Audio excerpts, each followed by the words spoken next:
Well, thanks all for tuning in here today to Orchestrating Seamless Event Operations. Team coordination in fulfillment is going to be our focus for today.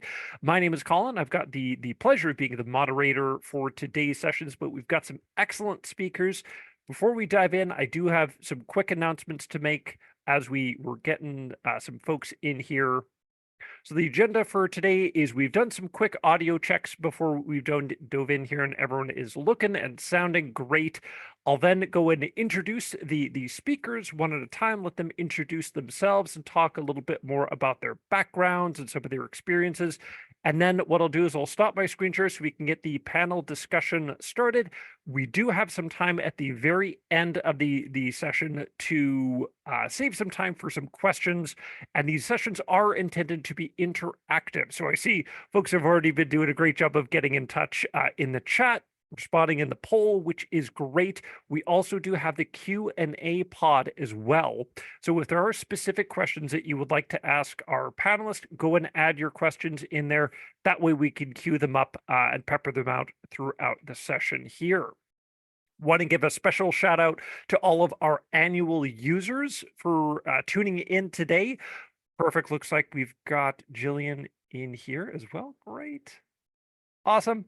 And while Jillian's getting their audio set up here, wanted to give another quick reminder, as we've been shouting out throughout the sessions here, is that if you are still on monthly billing and you're looking to up your game, and not only that, but save some money as well, we've got a 25% discount if you change your account over to annual billing using the promo code Summit 2024. And also, if you're looking to connect your website, we also do have a code there, the number one, month free. So on top of the discount you'll get by switching to annual billing, you will also get exclusive access to some very exciting events we have today. At the end of the day today, we have an annual only event with the possibility of winning some prize money up to $250. So want to make sure you're able to tune into that, along with the priority chat support, the custom reporting, and all the other goodies you get for being an annual user. We also do have another promotion running right now to incentivize, or if you have some folks who are looking to learn more or use some of the tools that we explore here on fulfillment, we do have a referral program, so you can send them to pro.goodshuffle.com/referrals. They'll get to take advantage of some of the features and procedures that we highlight here, and you will walk away with a $250 gift card of your choosing. So without much further ado, it is my pleasure to introduce our speakers for today, starting with Kristen Bender Daaboul from Kadima. Would love to turn things over to you, Kristen, to hear a little bit more about your background. Welcome. Hello, thank you for having me. My background is I'm originally from Nebraska and had my undergraduate and graduate degrees in interior design and architecture. Our business started in 2016 from having our own wedding, and then us feeling like there was a lack of specific, really curated design rentals in the Boston area. So since then, we've been growing quickly, and we focus, we're still boutique, but we like to focus on lounge furniture rentals specifically, and we've been growing into dining tables, dining chairs, and beyond. So that is us. Perfect. Thanks so much. And next up, I'd like to introduce Luna from Fun Planners. Hi, all. Great to meet you all. I've been here at Fun Planners. We started it in 2002. We specialize in interactive games and entertainment. So anything from photo booths, casino entertainment, carnivals, all kinds of fun stuff. And really, I've grown up in this industry. I started part-time work in college as an event staff, and I just kind of was so intrigued with the industry and what it was all about. I just kind of worked my way up and eventually started my own company. Beautiful. Looks like you got some fans in the crowd here as well. Thank you, Luna. And our next two speakers I'd like to introduce are Jennifer Rodriquez from Marianne's Rentals. Welcome, Jennifer. Hello. I work, like he said, Marianne's Rentals. We're based out of Oklahoma City. We are a family-owned business. This year's 38 years.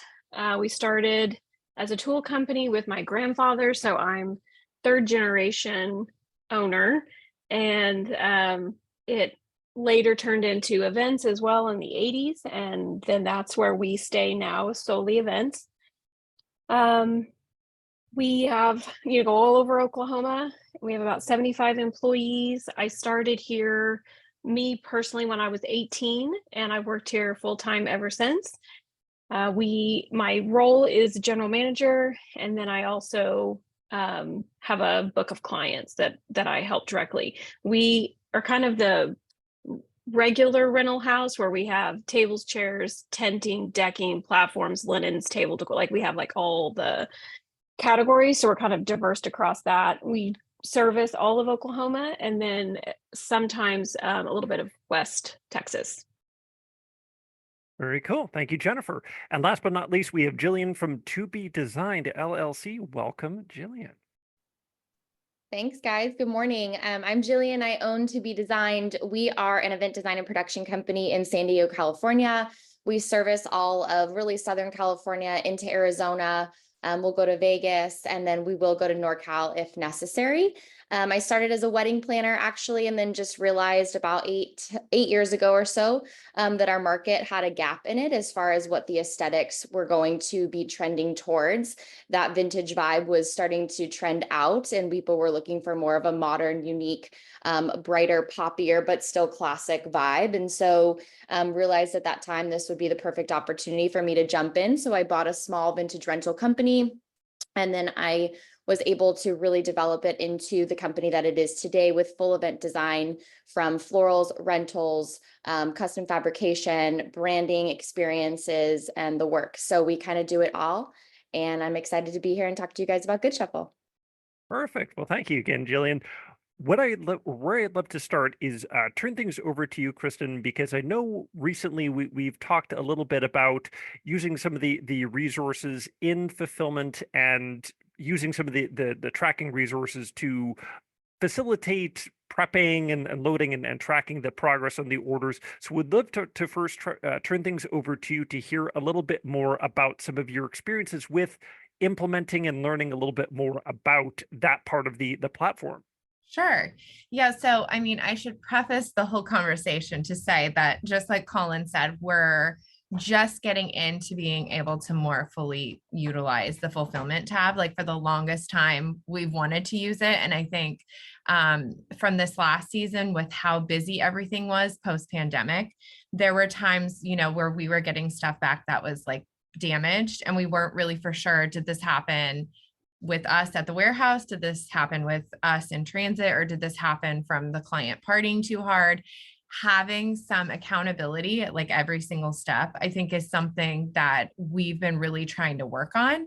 Not to like throw anyone under the bus necessarily, but just to know, like, do we actually need to invoice the clients for this after the fact? Or is this something where we need to be maybe training our delivery team members to be packing more efficiently, or be packing more carefully, or adding, blankets or wrap or whatever we need to.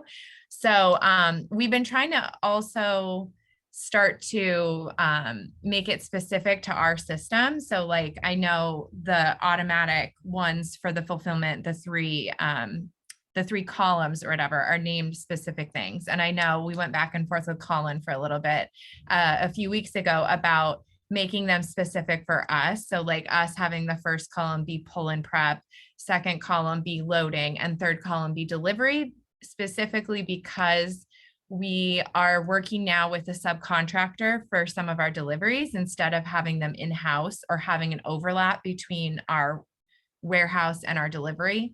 So I think being able to have more structure and then knowing exactly who's doing what when is helpful, definitely, for us. Nice. And hearing that the prep stages, or the 3 stages, were customized for your business. Jillian, would love to hear from you. Are there 3 stages that you found most helpful, or that you track when you're prepping the orders on your side? Yeah, so we've customized a lot with you guys, which is great because as we all know in this industry, it's constantly evolving and changing. And the minute it's like having kids, right? The minute you think you figured it out, just kidding. You have to again reinvent. So we definitely have adjusted. It's been huge for us just in the sense of honestly tracking loss. I think it's the hardest part of this industry and business in particular is how do you track it, find it? Did we actually get it back? Did we not? So we have, and it's also been great too, to see what's going out. So, when our sales team is putting last minute items onto an order or whatever, it's a great way for us to have another check to go, oh, did I communicate that? I can't remember. Let me go into the log and see, have they pulled it? Have they prepped it? Have they cleaned it? Is it loaded on the truck? Where is it in its cycle, in its life cycle? And can I, interrupt it or stop it or let it keep going or whatever I need to do. So for sure, we have definitely been able to create the best practice with you guys. Awesome. That's great to hear. And one thing that I would love to hear from the audience as well, and this is something that I asked in the annual only session as well, if there are some different stages that you use for those three parts of the journey leading up to the event, would love to hear what other folks may have or what they use. I see Jeff is asking a similar question in the chat. Now, love to see that we're on the same wavelength. I was looking at your notes before we got started here, Jeff, but would love to hear what other folks have used or what they may find helpful.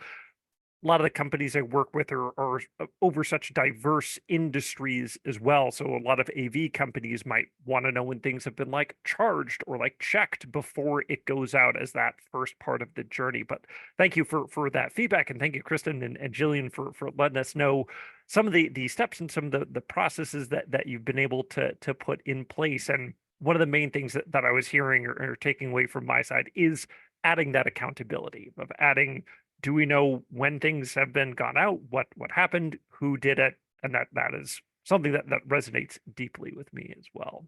I think too, Colin, can I add one thing? I think course. the other great part in the fulfillment piece, even with the three individual stages, is that the crew can make notes too. So if they catch something and they realize, oh, the salesperson didn't pull something out, but they were supposed to, it belongs or it's an attribute or whatever, then they can make that quick note for them. And I think that also from an accountability perspective helps them keep themselves on task too, to make sure then that they really like cross-checked and they're not just receiving a piece of paper, if you will, or receiving that, information and then just spitting it back out. They're actually doing a little bit more creative or critical thinking behind it to then ensure that whatever's going out is going to be the perfect solution. Yeah, I was on a site visit. This was about a year ago or so. But one of the companies I was meeting with was previously printing the documents, and the word that they used when they printed that out, they said it was a dead document.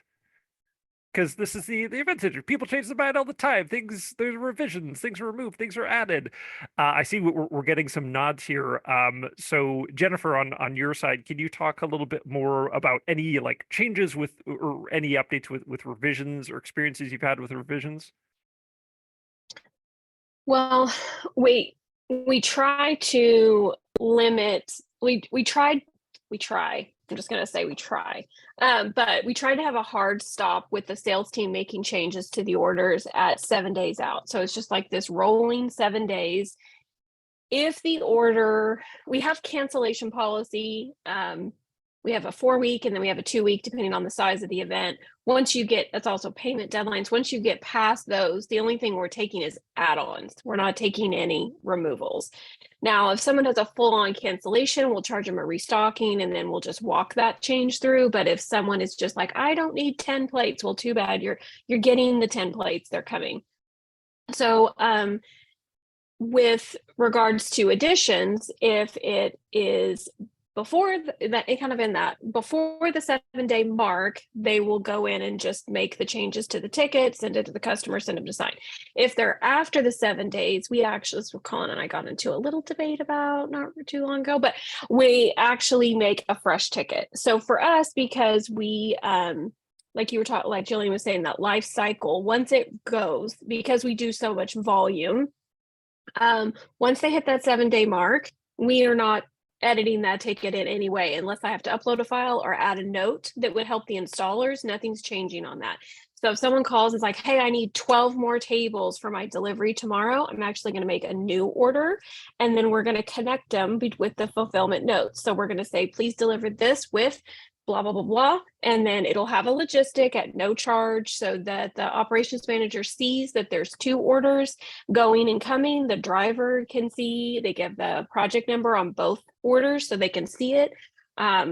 Fulfillment notes, we actually like live and die by fulfillment notes. So everything from notes that are automatically there, from adding it on the ticket, to additional notes that are added by the team, and then notes that are added by the installers and pickup drivers.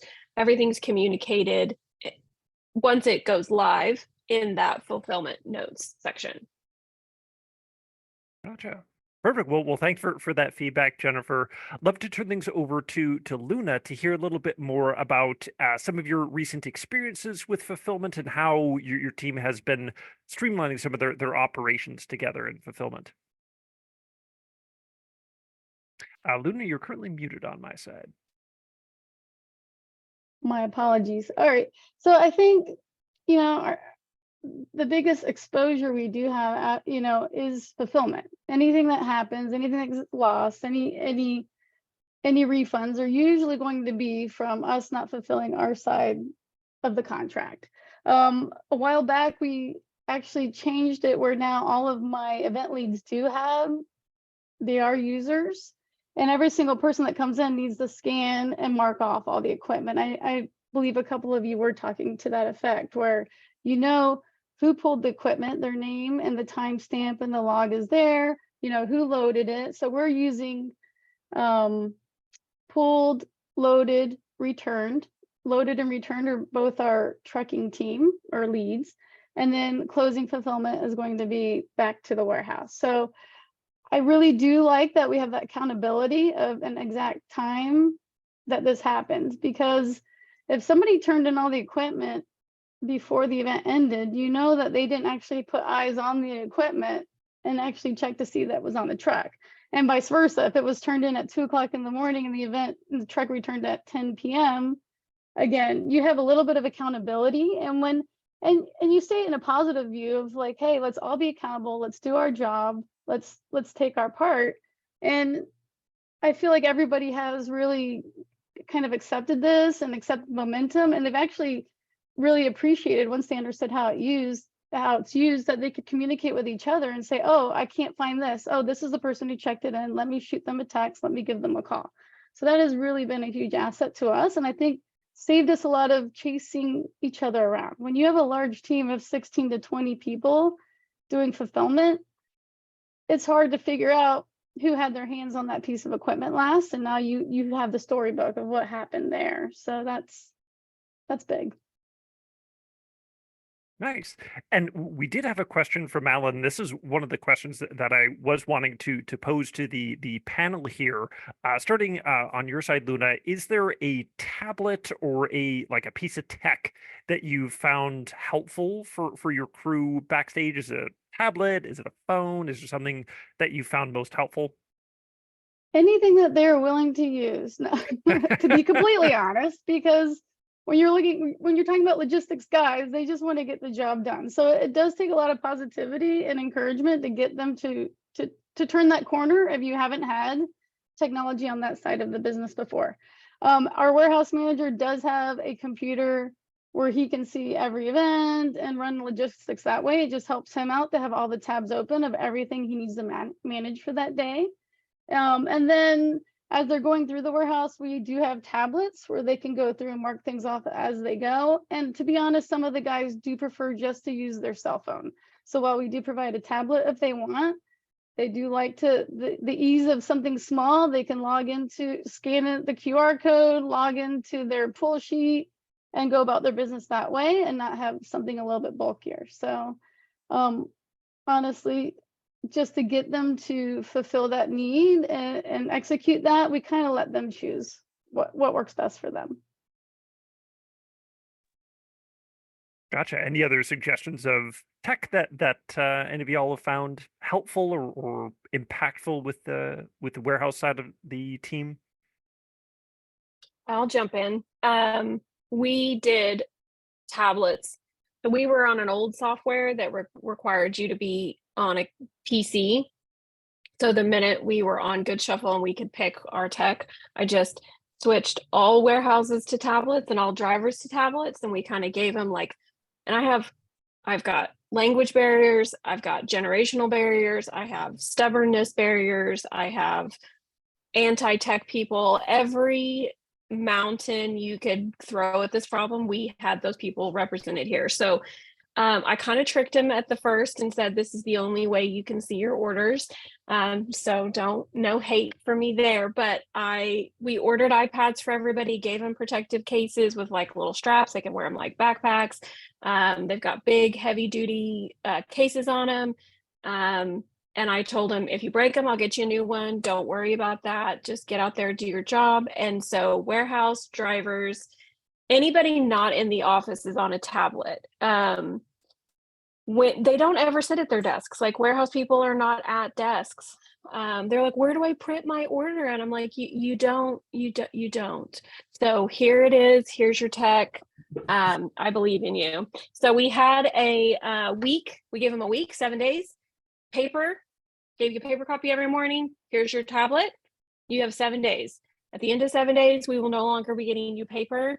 I even told them my stubborn was that I was not buying paper for the printer anymore. And so at the end of 7 days, this is going to be it. I mean, we were like full campaigning. Jennifer, you're amazing. I love the tough.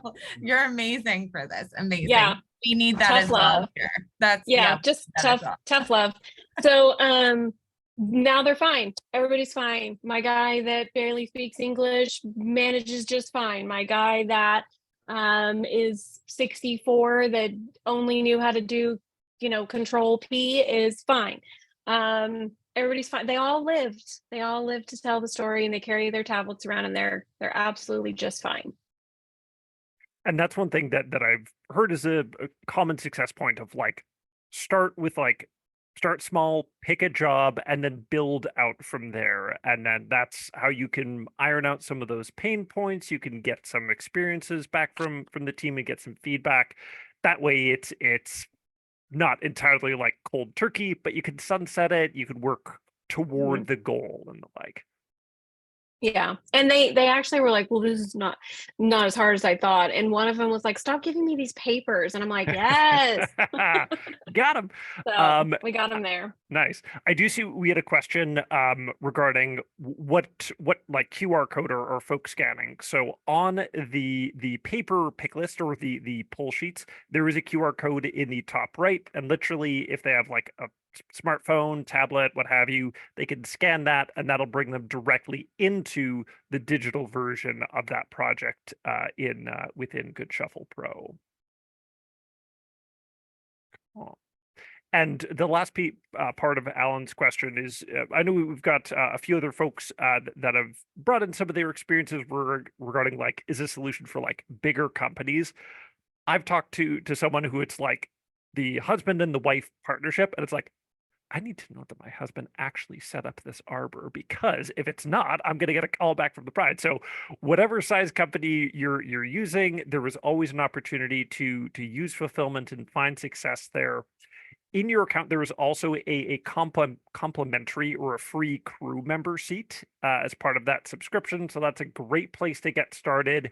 If you want to kick the tires, see how it works, that is a great place to feel it out and to invite someone without incurring any additional costs. Hey, Colin. Hey, Jennifer. Can I answer Shannon's question real quick Shannon, about different logins? Yeah, by all means. Okay, so what we did, we are on Google Suite for Business. So for drivers and warehouse teams, we created their email for them, assigned them their own password that I'll remember when they forget. And so we have a spreadsheet that tracks their logins. That's also tied to the login on the tablet. So we use Apple products, but so we'll create an Apple ID for that person, and then we create the Google account for that person, and then we create the Goodshuffle account for that person. Then, like I swear the life cycle of iPads is like 2 years, because I've had like 4 broken in my office this week, which I thought honestly was a lot longer than I thought it was going to be. I thought it was going to be like 6 weeks or something. So we keep extra iPads in the office ready to go. So my assistant just opened one up, logged in with that user's Apple ID, gave them that, traded them the broken one.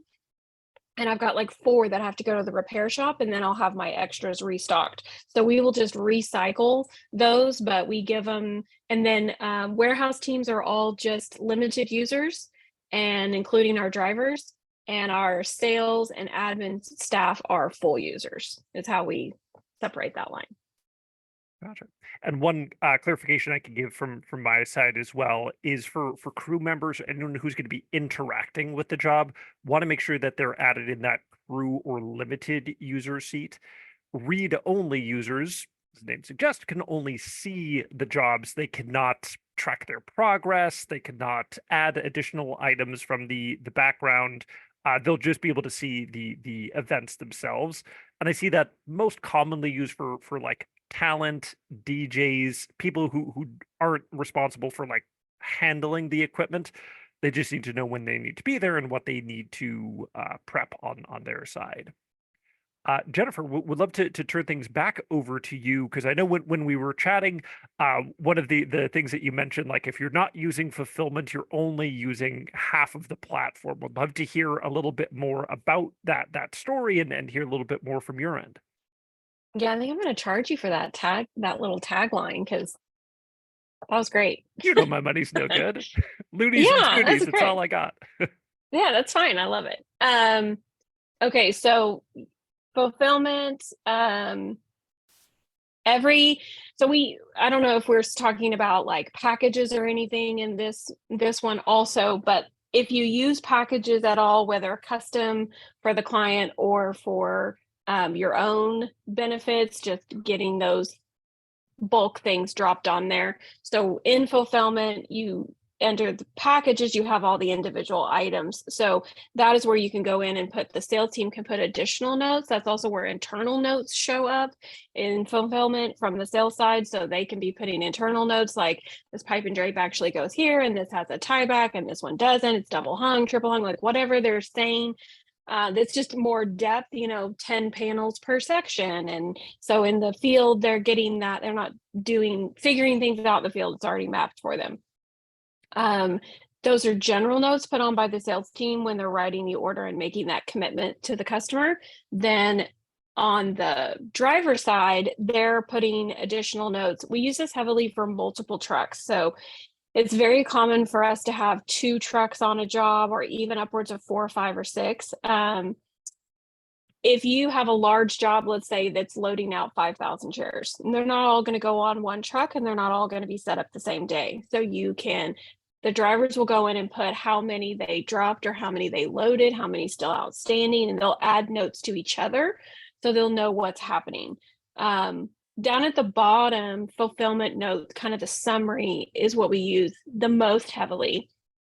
So the warehouses are all broken up by departments: laundry, kitchen, table decor, lighting, blah, blah, blah. From there, they all kind of adopted like a little code for themselves. So like prop and lighting is P&L, and they just kind of started getting themselves initials. So anyway, they'll go in and they'll say kitchen items all pulled, and then underneath they'll put 4 boxes, 12 trays, X amount of things. If you guys are like us, we recycle a lot, so things go out in a Tide box, or things will go out in something else. And so when that driver shows up to load from that area, he doesn't know what he's looking for, right? And they don't always know what a sequin Claire linen is off-white. They're like, I'm just looking for a hanger. And so things have to be tagged correctly. So then laundry will put your drape is in a box instead of a tub, or your linens are hanging instead of folding. So they give them descriptions of what they're looking for by department. We're actually kind of a compound. We have multiple buildings instead of being under one roof. And so they're actually pulling to doors of departments, and it's very helpful for that pulling person to put those notes in there.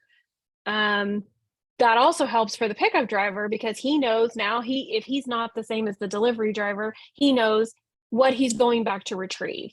And so other notes the guys will put in there is gate codes, or call this person, or there's a dog, different things like that to communicate from start to finish. Once the check-in process happens, this is something that we need to get better on, but the pickup check-in for the drivers, that's where they're using picked up, right? So I want them going in and marking, yes, I picked up 5 tables, I picked up 5 racks of dishes, so I'm going to mark all these dishes picked up. They're not so hot at that. We've got to get better about that. But down in the notes, they're putting return. They are really great about saying all the bins are back, all this are back. Then laundry, dishes, those other departments are now going in and doing the fine-tune checks. So they're going in and actually counting the dishes, counting the linens. And this is where they're going to do set-asides. So if laundry is counting, unless the driver knows all the napkins are missing, like no napkins here whatsoever, I'm going to mark them all set aside. Unless something dramatic like that happens, those set-asides are coming into play from the warehouse doing their fine checks. So those are happening on, Monday afternoons, Tuesday, Wednesdays, because as you know, it takes several days to check in the mountain that comes back. And so we actually do physical counts. So they're going to mark set-asides. When they mark a set-aside, they put a note. So was it damaged or is it missing? And that's what, we don't know unless they put the note in there. And then we have a person in the office who combs all the orders every day for the last week. The last person to do their fine-tune checks will close fulfillment. So that's the process, kind of a trigger to the front office of like, oh, this is closed. Great. Now let me go see if there's any set-asides. Then they're going to flag the salesperson about, hey, your order has issues. We charge damage waivers. So the only reason we're really going back to somebody is if there's missing items. We do slide small missing items just under the rug, like 2 forks, who cares, move on. But if it's 50 forks, I'm calling you. So anything that needs the salesperson's attention, we flagged for them. And then the salesperson takes that communication back and communicates with the client and works with them to resolve the issue. And then it's not archived until it's done. And so it's archived either when that salesperson manages that issue and it's over and finished, or that office admin person is like, all things are back, all checks are back, archived, moves on. So we kind of have that person watching. That's been really helpful too. Gotcha. Love to hear that. And glad to hear that like procedure and those checks and balances are all in place, which is very, very good to see. One thing that, or last but not least, would love to turn things over to you on your side, Jillian, to hear if there are any additional experiences just before we turn things over to some of the questions that I see that have come up in the chat.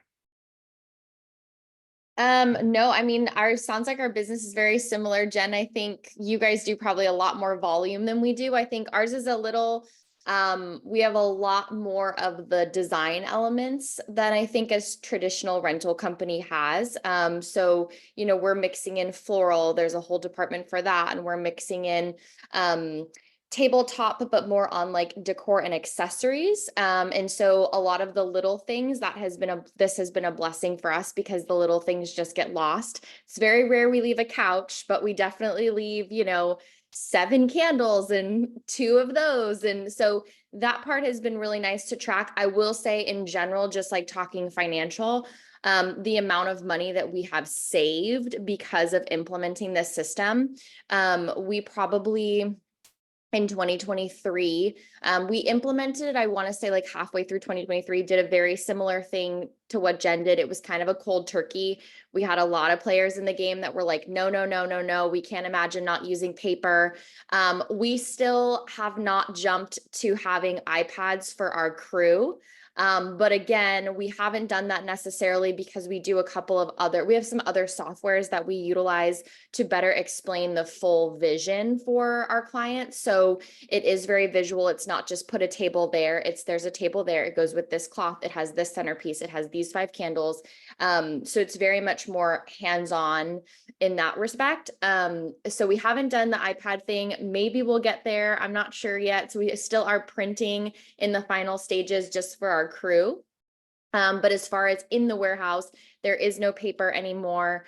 And we've definitely fine-tuned our process through that. But we have probably saved, I would say, at least $50,000 just by implementing this fulfillment system.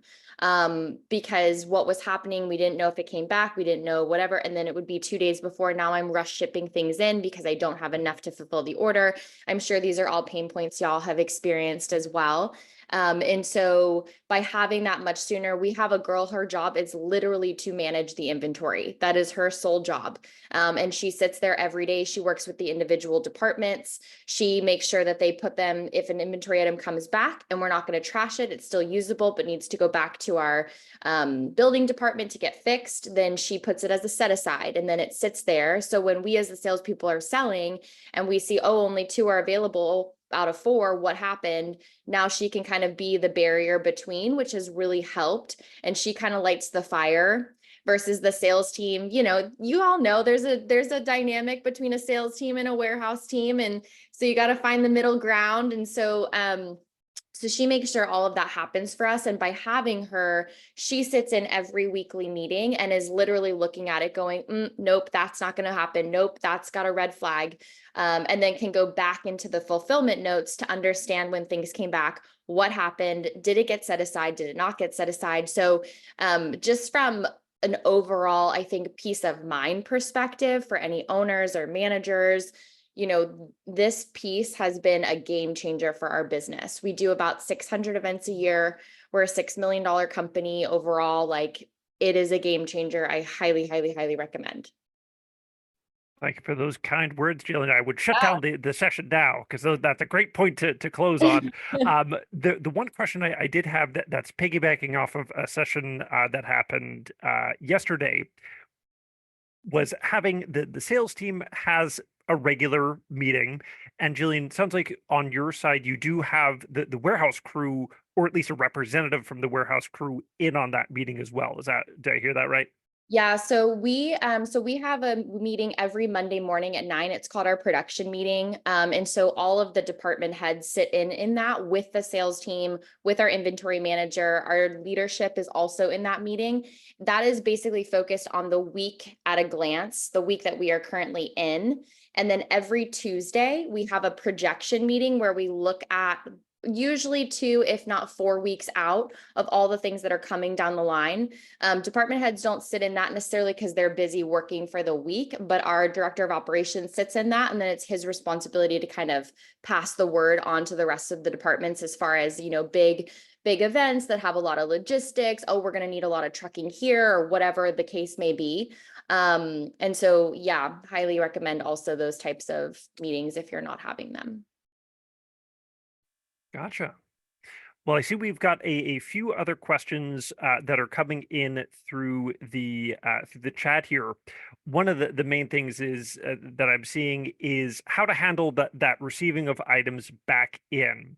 I saw there was a question earlier regarding the auto check-in when the job is fully in the past.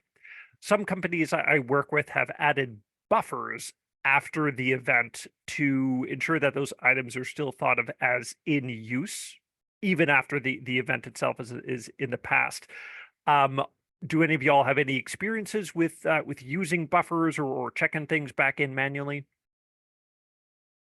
We use buffers for everything that has to have a wash. So linens, dishes, anything that recharges, battery operated lamps. Everything else is just a 8-hour buffer. So all inventory is 8 hours, because if you're doing a delivery going out on a Monday, when you're doing a Monday pickup, you don't know if those are going to conflict with each other. So everything's 8 hours. Then the sales team, when they're looking at the overbooking, they can be like, oh, this delivery comes back in the morning and mine's not till later in the afternoon. And then they'll reach out and get permission to ignore the overbooking there. The overbooking, it's phenomenal. Like I don't even have words to say how amazing the overbooking saves us. Then dishes and linens are all 24 hours. There's a few things that are a little bit longer. Just like battery operated lamps, I do a little bit farther out just to be safe. Because sometimes things get picked up late night on a Saturday night, but they're not going to be available for a Monday morning delivery because we didn't unload the trucks until Monday. So there's some things that are 2 days, but we use those buffers, yeah, heavily. Very cool. I see that there is a question regarding from Sarah of like, when does that charge happen when things are missing or things aren't returned? On your side, Luna, do you offer like a grace period, or if like something isn't found when that order comes back in, we've got to start jumping on it? Well, most of our equipment is quite large, so it's not like we're looking for a box of napkins. So if we're missing an entire pool table, it didn't walk away. So at that point, we always take photos of all of our setups, and when we go to strike, if there's any damage to the equipment, we take a photo of it immediately then, honestly, and we're usually dealing with planners, so we'll go ahead and text them a photo of that immediately, just so they know before we move it, take it off premise, that something did happen, because it's hard to do that a week later. Or if you see it in the warehouse and the client's like, well, what if that was damaged in transport? So my team already knows that. Before you move it, before you touch it, take photos of the scene. They can compare, it hasn't been moved, and up close of the damage. And then, yes, we always go back to the customers within the next business day and let them know what we're looking at, if there's repair fees, replacement fees, whatnot. So that's kind of how we handle it. And the other thing, as we were talking about all these different processes and notes and things, it's funny how sometimes I'll pull up an order, let's say from 4 years ago when we first started using Goodshuffle, and then a client will be a repeat customer, and one of my current salespeople will say, I can't find these notes, so where's this information? And it really is because of how things have evolved and how our operating procedures have changed over time. So I'd say when you go cold turkey and you transition to this type of fulfillment and the notes and the paperless, you really have a clear-cut process in place of where these notes go. Sales team needs to put the notes in this exact location if it's per item, per project, because I did find out kind of when we just said, hey, let's go for it, there wasn't always consistency, even the silly things of how a project was named or where they put the post-event notes. So now we actually have an outline in place when we're training for the different positions to say, if you're a salesperson or you're a sales coordinator, your notes go here, and this is the information you need to make sure we have. And then warehouse and fulfillment team, these are where your notes go. And some of it is cut and dry when you look at Goodshuffle, but they just don't know. If you don't tell them, if you pack 10 and you only needed 8, this is where you do it. It's a lot of training. So just don't send them off and say, let's go with it, because there is going to be confusion and one team member to the other won't know what's going on. So that would be my only bit of advice there. Have your little book of rules to go with it. Love hearing that you've got that like procedure and expectations and the KPIs that you're tracking on your side.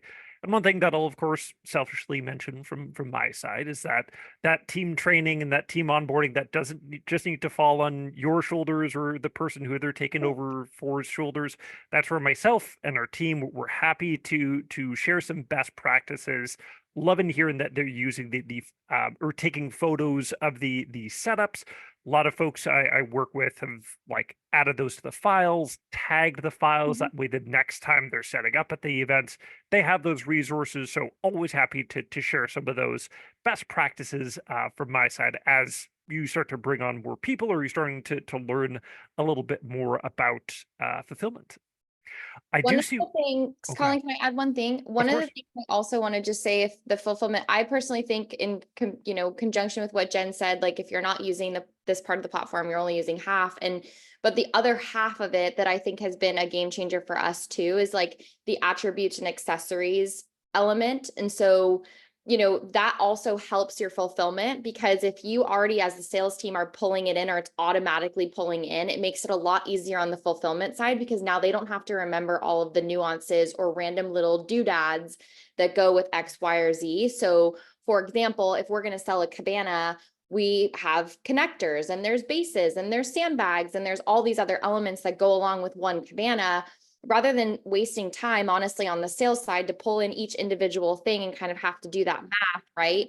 Just having it automatically ready there. So then when it goes into fulfillment, I can still hide that from my client. They don't have to see, they don't really care how I do it.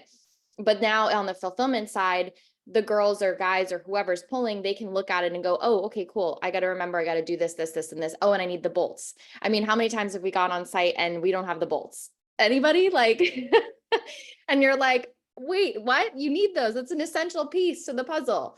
So I think that's like the other piece of it. If, you know, that's probably been one of the best practices we've implemented, is like literally almost every line item in our inventory now has some type of attribute or accessory piece that goes along with it. And it's just an auto, don't even think about it. And it's made our fulfillment side much, much smoother. Awesome. And packages, attributes, all those relations, that'll give you a little bit of a heads up in the trivia that's coming up in about 10 minutes as well. So keep Perfect. that in mind. Beautiful. One question that I did see come in the Q&A of like the overbooking option, the overbooking and the quantity tracking, that's built right into the platform automatically. I do see it was requested by an anonymous attendee. So if you could reach out to our team in the chat and reveal yourself, we'd be happy to share some best practices on quantity tracking and tracking the overbooking. One of the last questions in these last 10 minutes or so that we have here, this is a question from Carlos. For the like tablets or the phones or the work that you're working with your team, do you provide or do you contribute to the internet that they are using when they are on site? And Kristen, would love to turn this over to you to hear a little bit more from your side. Yeah, we do have a couple of laptops and tablets for the warehouse. And obviously they can hook up to the Wi-Fi that we have here in the building. For their phones, they usually have their own access to serve whatever service provider they have. But we do have 2 tablets that we did put internet on, just for the reason that if they don't want to use all of their data from their phone or whatever. And I think it is helpful sometimes, because we deliver to areas like Northern Maine, Vermont, New Hampshire. There's a lot of areas that do not have good cell phone service.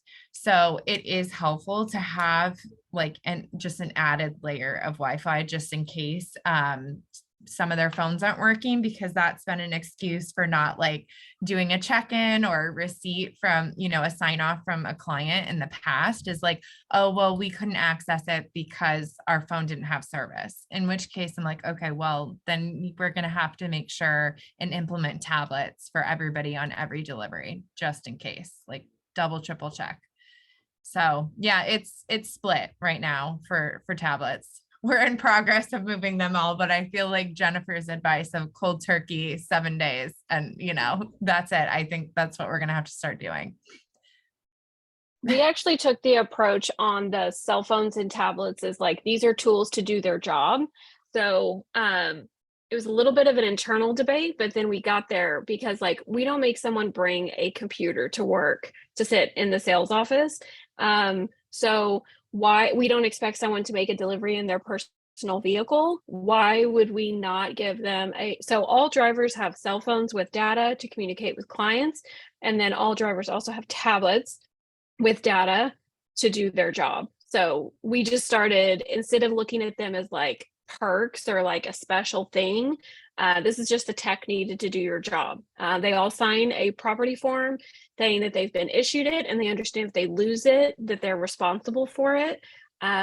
We do have a little bit of grace on damage, depending on how it was damaged and how long you've had the device in your possession, and if you're a chronic offender.